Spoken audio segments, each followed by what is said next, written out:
Hey guys, my name is Elijah, and in this tutorial I will show you how to upload files in Google Drive. So it's actually pretty simple.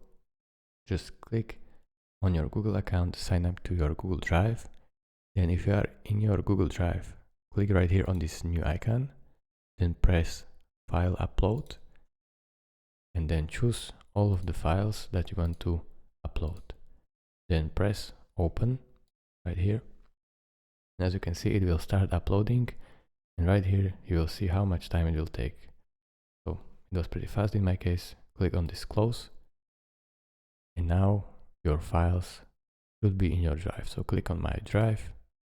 As you can see, they are right here. These are the files that I was uploading. So it is really this simple. Thank you guys for watching. If this video was helpful to you, consider subscribing and liking this video, and I will see you in the next tutorial. Bye bye.